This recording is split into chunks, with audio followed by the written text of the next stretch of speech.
Hola, buenos días a todos. Gracias por venir a escucharme el día de hoy.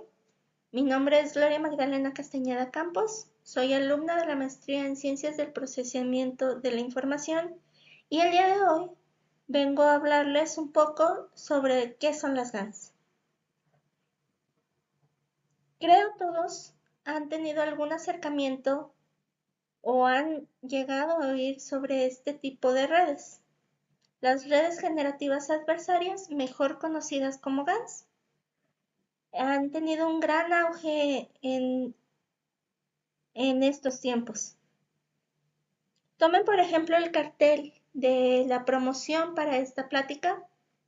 Fue diseñado, todas las imágenes fueron diseñadas con modelos generativos. Igual parte de lo que fue el título, se lanzaron diferentes propuestas en este tipo de modelos. Es algo con lo que nos hemos topado en es algo que ha empezado a surgir actualmente. En esta plática empezaremos, trataremos de ver un poco sobre lo que qué es una GAN, cuál es su arquitectura, cómo se entrenan y finalizaremos con un ejemplo práctico de cómo programar una GAN clásica en Python. Sin más, comencemos. La plática está dividida en tres partes. La introducción, donde hablaremos de qué son las GANs, hablaremos un poco de su historia, cómo funcionan, qué, mencionaremos qué arquitecturas son populares y mostraremos algunos ejemplos de donde han sido utilizadas este tipo de arquitecturas. Después, en arquitectura y entrenamiento de las GANs, veremos cuál es la arquitectura de las GANs y descompondremos esta por cada una de sus partes para entenderla mejor, para posteriormente adentrarnos a cómo son entrenadas. Y una vez que hayamos aprendido esto, todo eso lo vamos a meter en un ejemplo práctico, donde programaremos una GAN clásica en Python.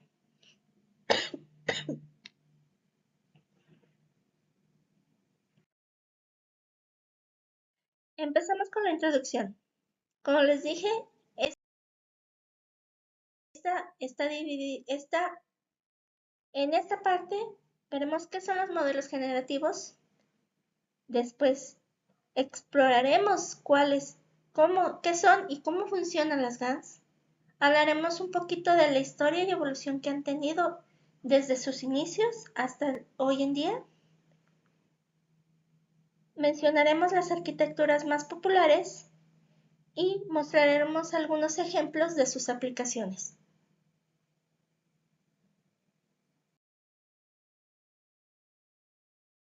Empezando con los modelos generativos, como su nombre sugiere, este tipo de modelos trata de generar nuevos datos.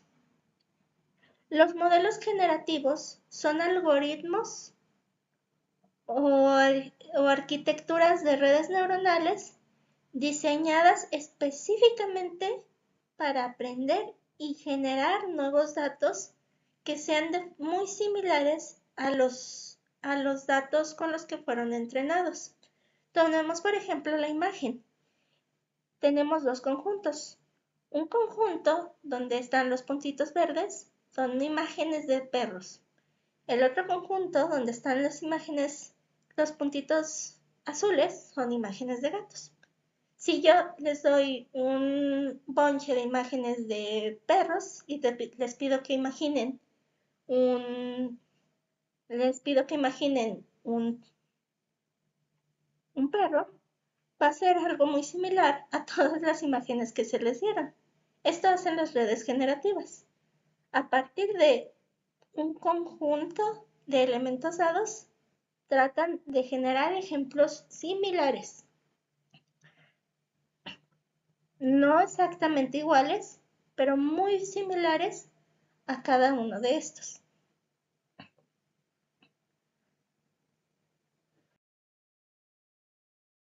Actualmente existen 3 propuestas para los modelos generativos. Estas propuestas todavía están en uso, cumplen diferentes funciones y son de las más, son los 3 tipos que hay en los modelos generativos. Son los autoencoders variacionales, los modelos de difusión y lo que vinimos a ver en esta plática, las redes generativas adversarias, mejor conocidas como GANs. Un modelo generativo, para poder ser aplicado en algo real, necesita tener 3 cosas: imágenes de alta calidad, diversidad en las muestras y que el muestreo o la generación de estas imágenes no consuma tanto computacionalmente. Cada uno de estos modelos que se mencionaron, de estas propuestas de modelos mencionadas anteriormente, intenta hacer frente a estas 3 problemáticas como mejor pueden. Los autoencoders variacionales tienen una gran diversidad de muestras y un muestreo muy rápido, pero no tienen tanta calidad en las muestras generadas. Los modelos de difusión, al contrario, tienen una gran diversidad de muestras y muy alta calidad de las imágenes que generan, pero son muy costosos computacionalmente. Es decir, que al momento de generar las imágenes se consume mucha capacidad de las computadoras. Las GANs, de igual forma, muestran una alta calidad de imágenes y un muestreo rápido, pero tienen problemas en la diversidad de las imágenes generadas.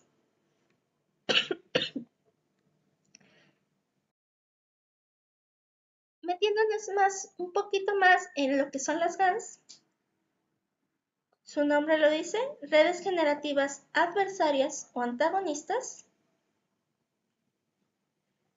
Si nos vamos por el nombre en inglés, Generative Adversarial Networks,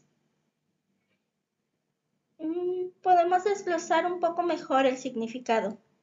La primera parte, generative, se refiere al hecho de que estamos generando datos nuevos, que son los modelos generativos, es decir, todas estas redes, su principal objetivo es generar datos nuevos. Adversarial se refiere al modo de entrenamiento utilizado, que es un entrenamiento adversario. Para entender un poquito mejor esto, imaginemos que estamos jugando.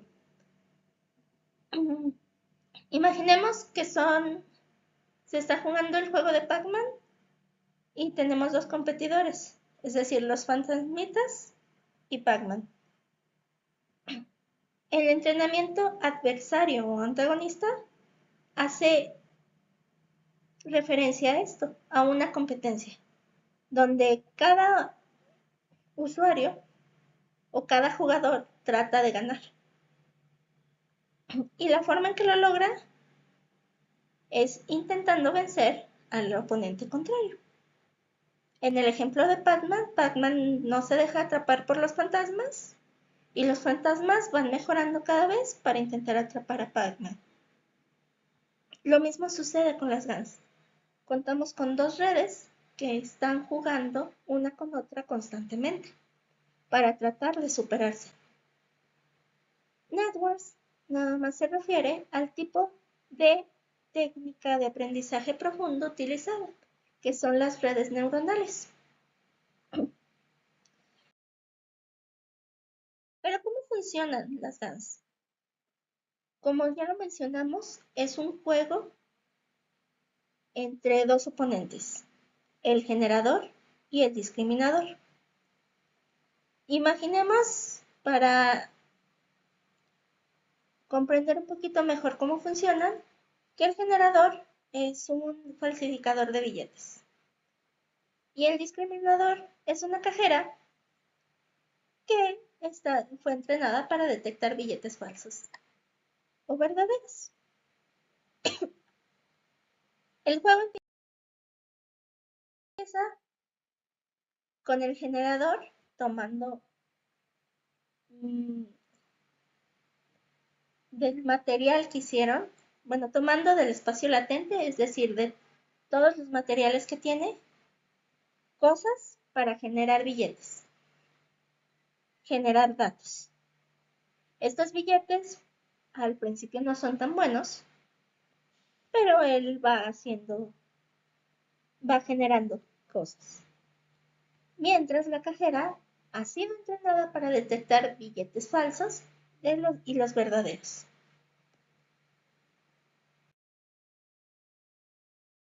Cuando el primer lote de los billetes generados por el generador se junta con imágenes reales, la cajera trata de determinar cuáles son verdaderos y cuáles son falsos. Si el primer lote no funciona, el generador toma esta información y mejora su juego. Es decir, que a la siguiente vez va a ser mejores billetes. Si el discriminador, es decir, la cajera se equivoca en la clasificación de billetes falsos y verdaderos, ella mejora su entrenamiento para no volverse a equivocar. Por lo tanto, en cada iteración van a tratar de superarse uno con otro. El generador trata de crear billetes con más calidad y la cajera del discriminador trata de identificar mejor qué es un billete falso de uno verdadero.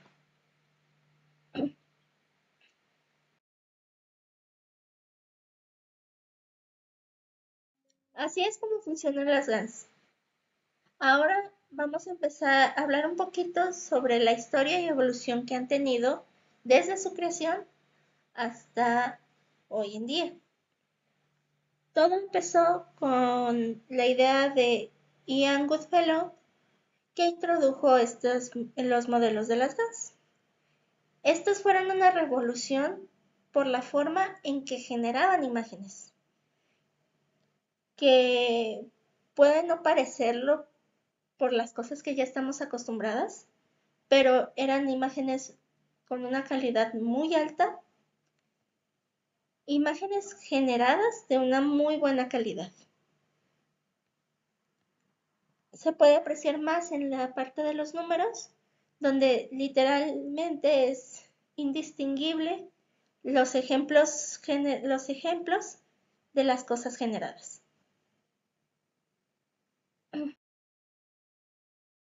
Posteriormente, se realizaron imágenes más realistas al meterlas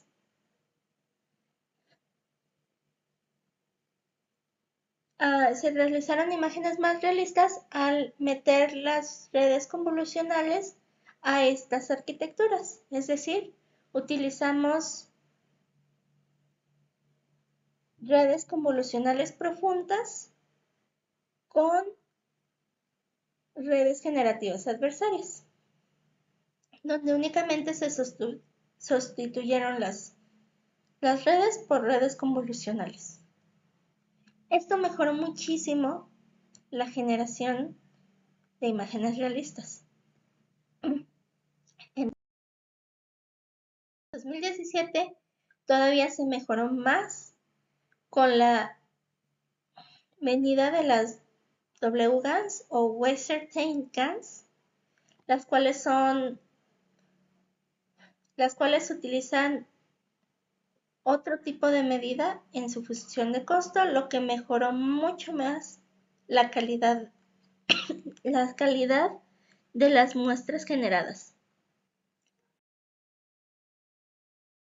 En 2018, las imágenes generadas eran de una resolución increíble que es casi indistinguible.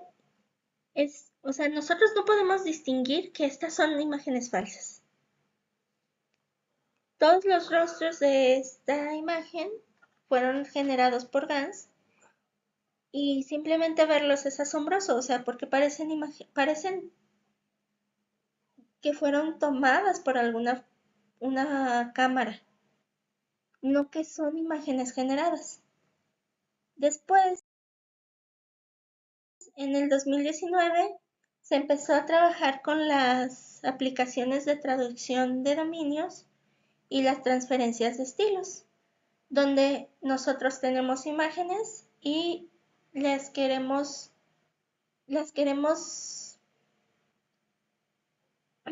cambiar de dominio o como se puede apreciar en la imagen, el video original es un caballo que está moviéndose y le hacen una transferencia de estilo donde este caballo lo convierten en una cebra.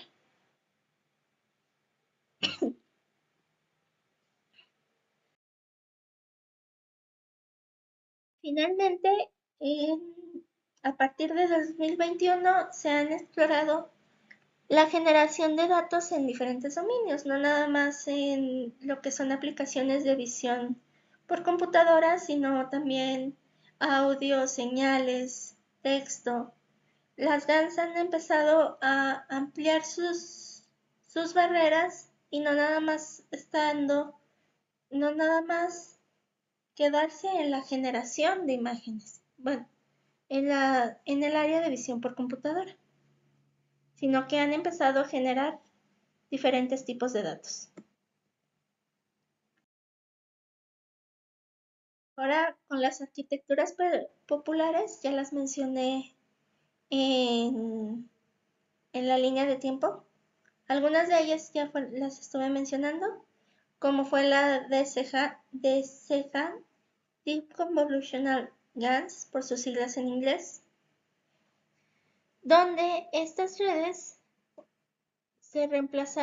donde en estas redes se utilizaron redes convolucionales para su creación.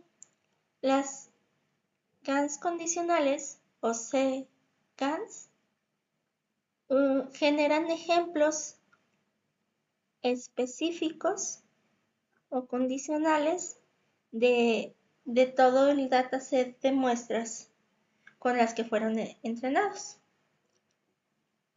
Las CycleGAN son como los ejemplos realizados en las transferencias de estilos, como el ejemplo dado del caballo, que se puede transformar en cebra, y las StyleGANs fueron las que mejor resolución y calidad de imagen han generado.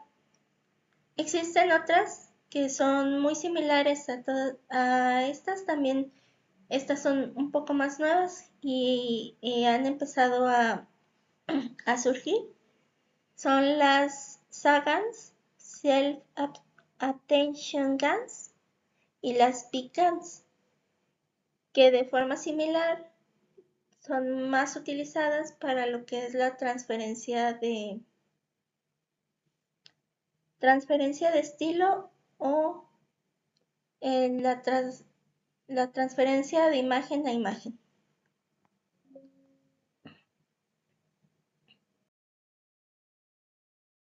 Algunas de las aplicaciones, como ya se mencionó, una de ellas es la generación de nuevos datos. Tomemos por ejemplo esta imagen donde se generaron diferentes fondos de dormitorios.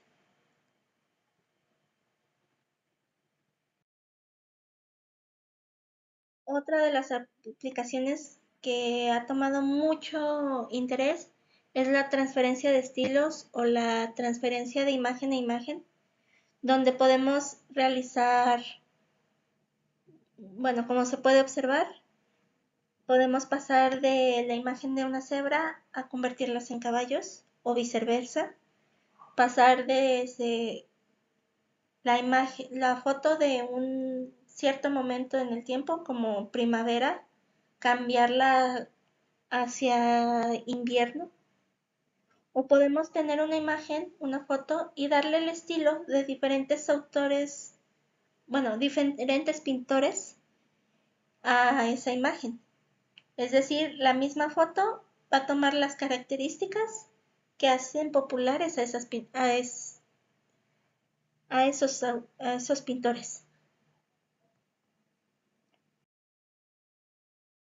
Una más, es colorear imágenes, convertir, como ya se mencionó, imágenes de día a noche, pasar de imágenes donde nada más son bosquejos a la imagen real, o hacer la segmentación de una imagen a su segmentación o viceversa, pasar desde la segmentación a las imágenes reales.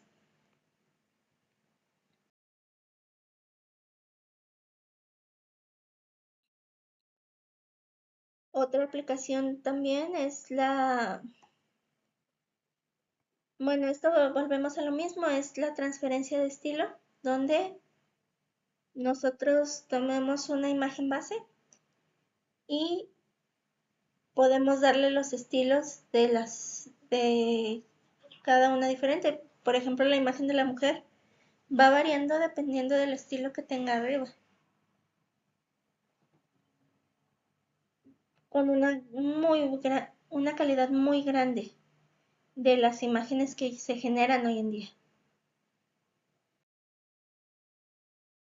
Además, no necesariamente es nada más realizar en el ámbito de la visión por computadora, sino que también las GAN se han empezado a mover a diferentes dominios. Una de ellas es la generación de música. Esta, las GANs también han empezado a incursionar en ellas, donde generan canciones quizá muy simples en un principio, pero son generadas completamente por este tipo de arquitecturas.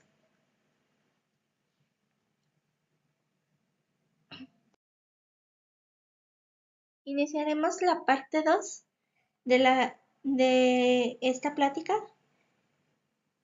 con donde empezaremos a ver la arquitectura y entrenamiento de las GANs. Como se mencionó anteriormente, esta plática vamos a necesitar, antes de adentrarnos en la arquitectura de las GANs, necesitamos dar un pequeño repaso a qué son las redes convolucionales y la convolución transpuesta.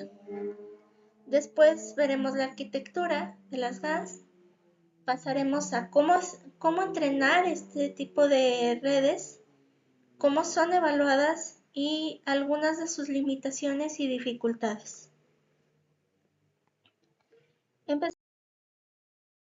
Empezaremos recordando qué son las redes convolucionales. Este tipo de algoritmos de aprendizaje profundos han sido ampliamente utilizados en aplicaciones actuales de inteligencia artificial, ya que este tipo de algoritmos es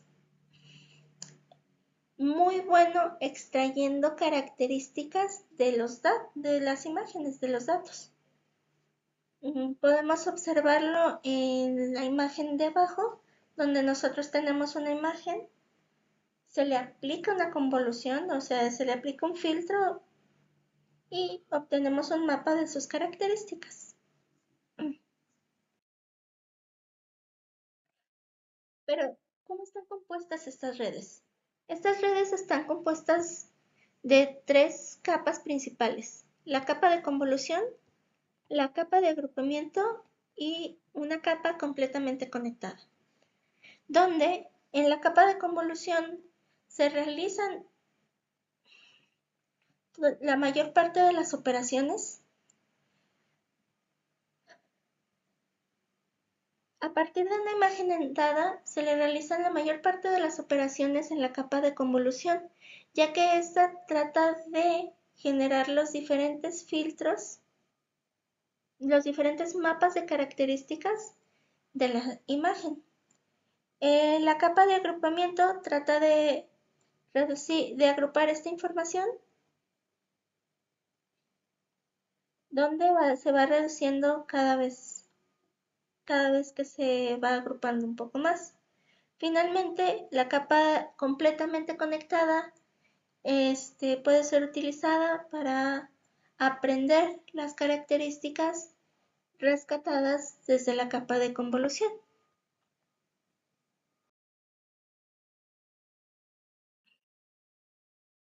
¿Cómo funciona la capa de convolución? Esto es a partir de una operación de convolución que multiplica la imagen obtenida por un filtro o kernel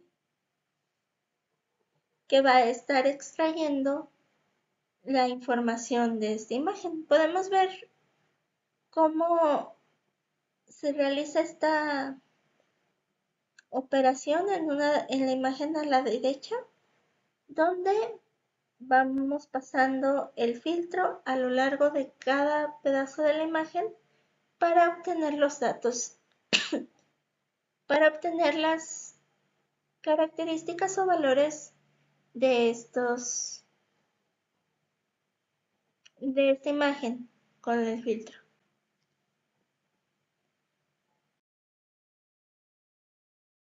Esto no es así en las redes convolucionales transpuestas.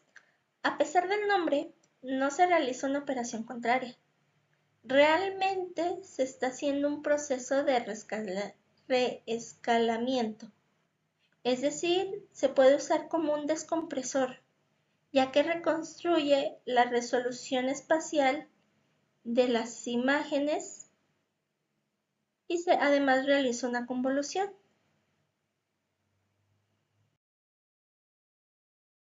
Si la convolución es un proceso que hacemos hacia adelante, es decir, tenemos una imagen muy grande, al utilizar un filtro vamos extrayendo las características de las características de esta imagen. La convolución transpuesta es el proceso inverso. Partimos de una imagen un poco más pequeña, de menor resolución, y al aplicarle un filtro vamos a empezar a reescalarla, donde vamos a conservar parte de los datos originales de la imagen, pero a una mayor escala.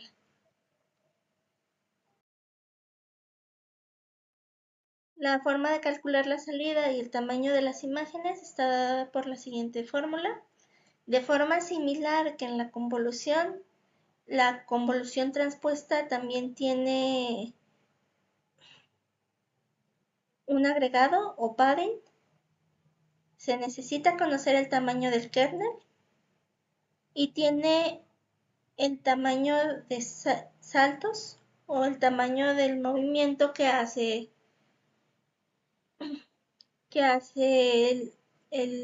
la convolución.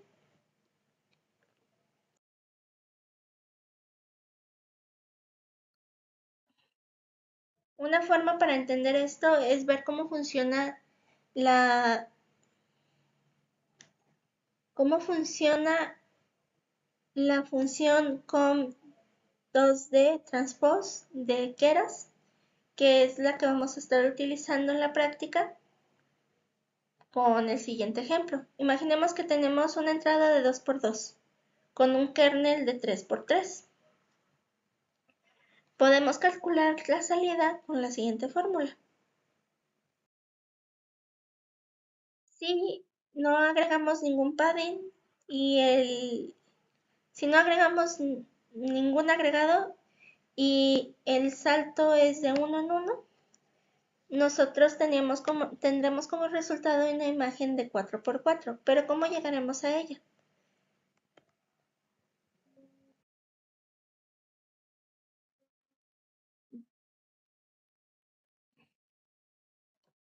En la operación transpuesta, recordemos que los pasos a seguir para realizar la convolución son en el orden contrario. Si a pesar de que no agregamos ningún padding,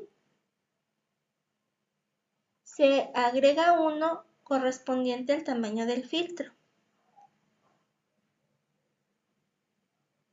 donde tendremos la siguiente imagen. Podemos ver la imagen original que está dada en los cuadritos verdes, 1, 2, 3, 4, y el padding se está rodeando, el agregado lo está rodeando para completar el filtro. El filtro se toma a partir de una de las esquinas y va a ir recorriendo a lo largo de va a ir recorriendo a lo ancho y largo de la imagen. Empezamos la primera operación donde el filtro, bueno, el valor de ese píxel se lo multiplica por el filtro y pasa al resultado. Se hace lo mismo con aquellos píxeles que están dentro del filtro y se va haciendo en cada proceso. En este ejemplo nada más estamos avanzando un paso,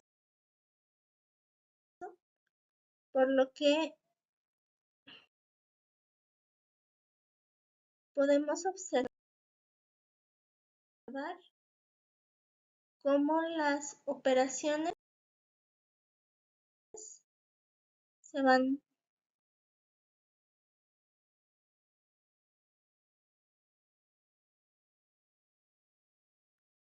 acomodando.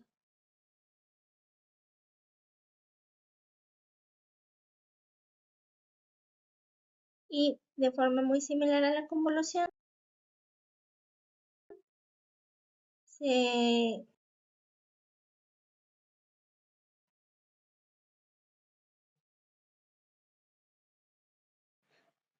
y de esta forma obtenemos esos resultados. Podemos observar que realmente estamos haciendo un escalamiento de las imágenes. No estamos perdiendo ninguna información, simplemente vamos a ir aumentándola, tratando de conservar su estructura, tratando de conservar la imagen en general. Entonces podemos concluir que la convolución transpuesta es simplemente un proceso de reescalamiento.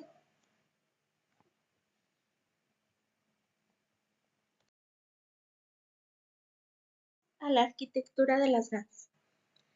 En esta, como podemos recordar, está compuesta de dos redes, una encargada de generar las imágenes sintéticas y la otra encargada de clasificar qué imagen es real y qué imagen es falsa.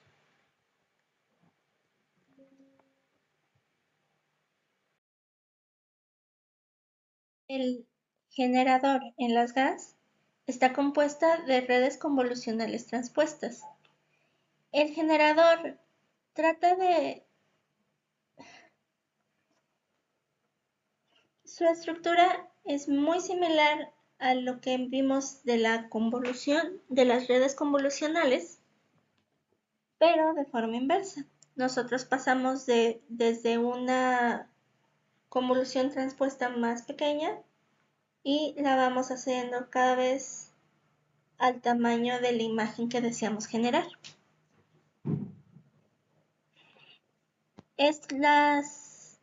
Las GANs, el generador toma los datos a partir de un vector de datos aleatorios del espacio latente. En este caso, el espacio latente está conformado de ruido, lo que da la posibilidad de que puedan generar diferentes tipos de imágenes, como en el ejemplo que vimos. El espacio latente nada más es el material que se le da al generador para que trabaje.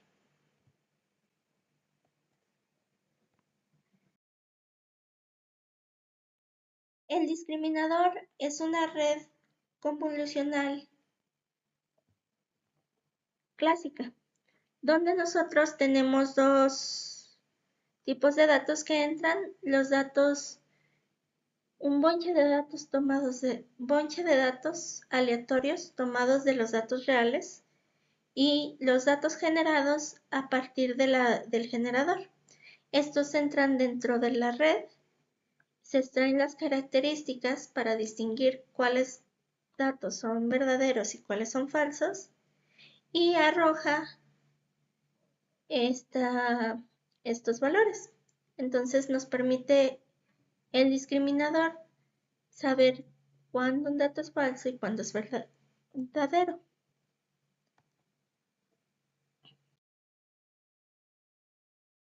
Finalmente, la arquitectura de las GANs combina estas dos redes, jugando un juego.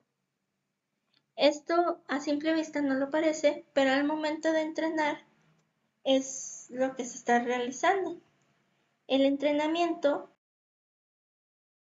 consta de dos grandes pasos. En cada iteración, primero vamos a entrenar el discriminador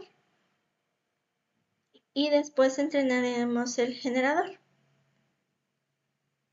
Una vez que entrenamos el discriminador, entrenamiento. Vamos a verlo así. Como primero necesitamos entrenar el discriminador, necesitamos los dos datos que van a alimentar nuestro discriminador. Vamos a tomar primero un conjunto de datos aleatorios de los datos de la base de datos que tenemos y vamos a pedirle al generador que genere datos aleatorios. El discriminador va a recibir estos datos y va a clasificar cuáles son correctos e incorrectos, donde va a tratar de ir mejorando eso. Siempre va a tratar de minimizar el error que cometa para la clasificación para la identificación de un dato verdadero y de uno falso.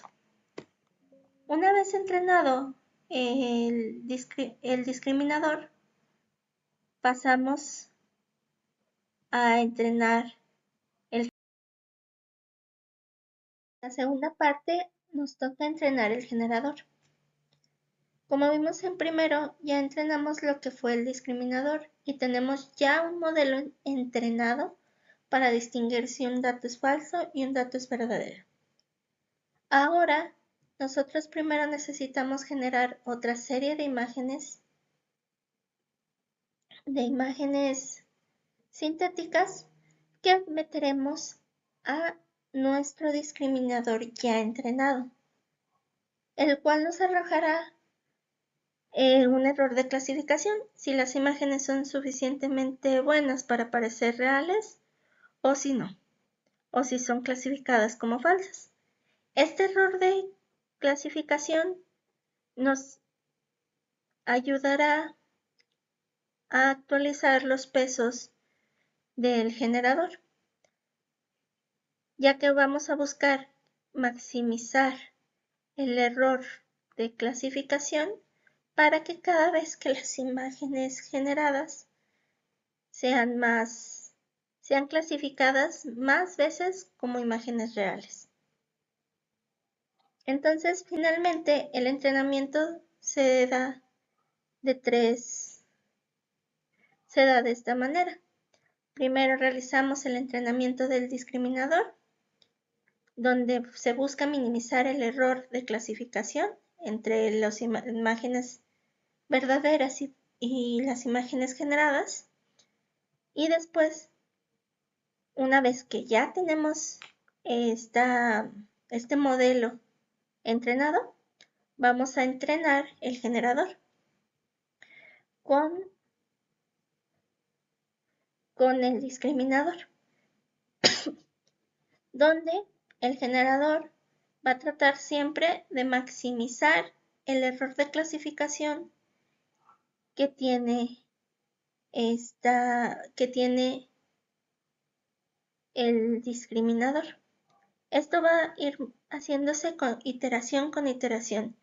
Entonces, si en la primera iteración al parecer el generador mejoró, a la siguiente el discriminador va a tratar de clasificar los datos ya con el generador. Bueno, déjenlo reformulo. Cada vez que uno mejora, el otro va a mejorar con él. Entonces, si primero mejora el discriminador, a poco después el generador va a mejorar. Entonces, constantemente va a ser un juego donde van a estar compitiendo los dos, tratando de superarse uno con otro.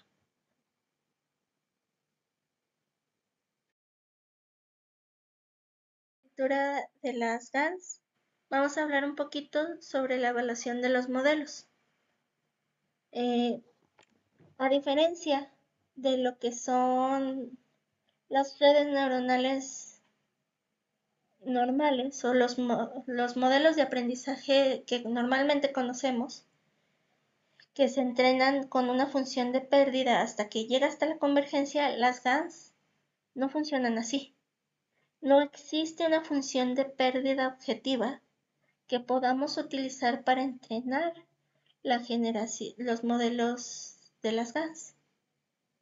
Esto se debe más que nada a la forma en que están siendo entrenadas. Si recuerdan, es un juego.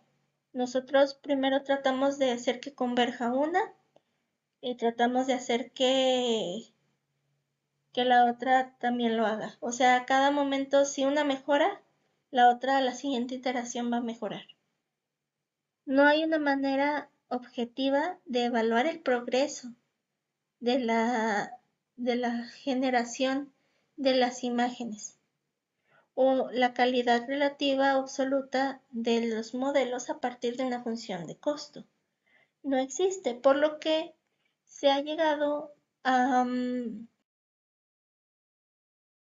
donde vamos a ver que existen 3 tipos de técnicas para solventar la evaluación de modelos. La primera es la inspección manual. Esta es altamente subjetiva. Consiste en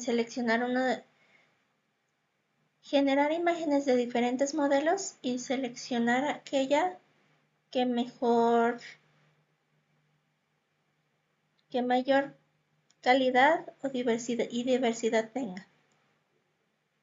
Como es una selección muy subjetiva, no es muy recomendable. Para los métodos cualitativos, depende mucho de la opinión de expertos de opinión de expertos y usuarios de la calidad y diversidad de las muestras. Es decir, es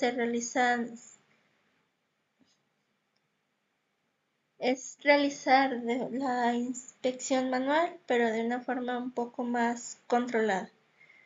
No nada más que sea una única persona que lo realice, sino que se tenga un mayor control sobre este tipo de de métodos. La expresión cuantitativa trata sobre utilizar algunas métricas que nos ayuden a medir esto, nos ayuden a medir la calidad y diversidad de las imágenes generadas. Por ejemplo, la métrica Inception y la métrica, por ejemplo, la métrica Inception que nos ayuda a determinar la calidad y diversidad de las imágenes.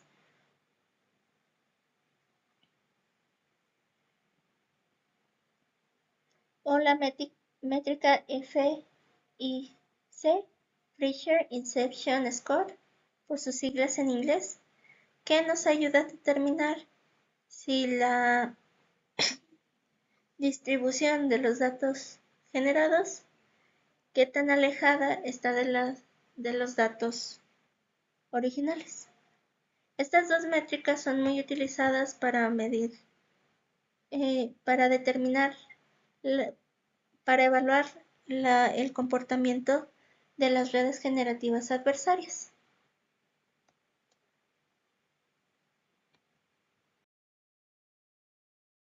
Limitaciones y desafíos que tienen las GANs.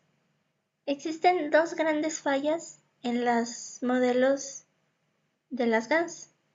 Uno es el colapso del modelo y el otro es la falta de convergencia. Para el colapso del modelo se refiere a que la GAN solamente es capaz de generar un pequeño subconjunto de salidas. Es decir, que si nosotros estamos tratando de generar números del 0 al 9, nada más vamos a generar dos tipos de números. Podemos ver esto en el siguiente ejemplo. Este es un claro ejemplo del colapso del modelo, ya que si nosotros tratamos de generar números del 0 al 9, en esta imagen simplemente se pueden distinguir dos clases de números, el 5 y el 7. Entonces el modelo está atrapado solamente en generar un pequeño subconjunto. No hay diversidad en las imágenes generadas. Cuando ocurre la falta de convergencia, se refiere a que no se encontró un equilibrio entre el discriminador y el generador. Una forma fácil de determinar cuando esto pasa es que al momento de hacer el entrenamiento, la función de pérdida del discriminador llega hasta 0.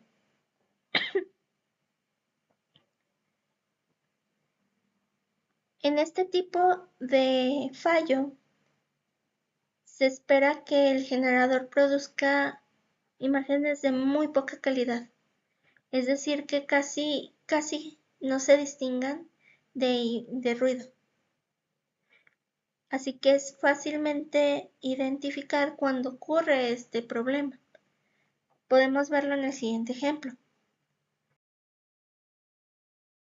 Esto es claramente la falta de convergencia. Si podemos ver, no se distingue ningún número. Es el ejemplo anterior. Si tratamos de reproducir números de 0 al 9, cuando tenemos la falta de convergencia, no producimos, el generador es incapaz de producir las imágenes.